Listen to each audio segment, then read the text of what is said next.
اعوذ باللہ من الشیطان الرجیم بسم اللہ الرحمن الرحیم اللہم صلی علی سیدنا و مولانا محمد وعلی آل سیدنا و مولانا محمد وبارک وسلم صلی علیہ۔ پروگرام روحانیات کے ساتھ ایک بار پھر حاضر خدمت ہوں۔ آج جو وظیفہ لے کر آیا ہوں وہ بلغم کی بیماری سے متعلق ہے۔ بعض لوگوں کی پوری دنیا سے کالز آتی ہیں کہ ہمیں بلغم کی شکایت ہے، اور اکثر منہ میں اور ناک میں بلغم جو ہے وہ زیادہ رہتی ہے، اور جس کی وجہ سے سانس لینے میں اور بندوں میں بیٹھتے ہوئے بھی شرمندگی محسوس ہوتی ہے۔ اور یہ بار بار بلغم کا آ جانا یہ کوئی مستقل ایسی بیماری نہیں ہے کہ جس سے انسان کو کسی جسم کے کسی اور پارٹس کو کوئی نقصان پہنچے، لیکن جب بلغم کی زیادتی ہو جائے تو پھر اس سے دماغ مفلوج ہو سکتا ہے، نسیں بند ہو سکتی ہیں اور بیماری بڑھ سکتی ہے۔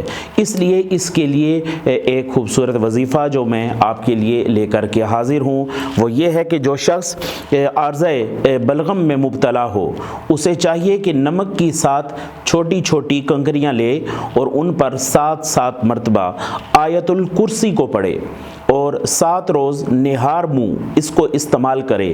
انشاءاللہ عارضہ بلغم سے اللہ نجات عطا فرمائیں گے۔ ایک نمک جو ہمیں ملتا ہے پاؤڈر کی صورت میں، اور ایک ثابت نمک بھی پاکستان میں موجود ہے، یقیناً پوری دنیا میں ملتا ہوگا۔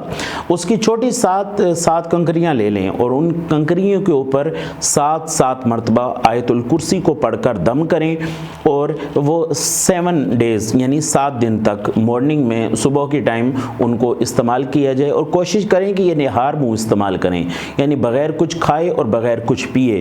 انشاءاللہ عارض بلغم سے اللہ نجات عطا فرمائے گا۔ جو لوگ بلڈ پریشر کے مریض ہیں وہ زیادہ نمک استعمال نہ کریں، وہ کنکریوں کی مقدار انتہائی باریک کر لیں، اور لیکن یہ عمل کرنے سے اللہ تعالیٰ ضرور عفا عطا فرمائے گا۔ مزید رہنمائی کے لیے اسکرین پہ دیے گئے فون نمبر پہ رابطہ کر سکتے ہیں۔ بہت شکریہ۔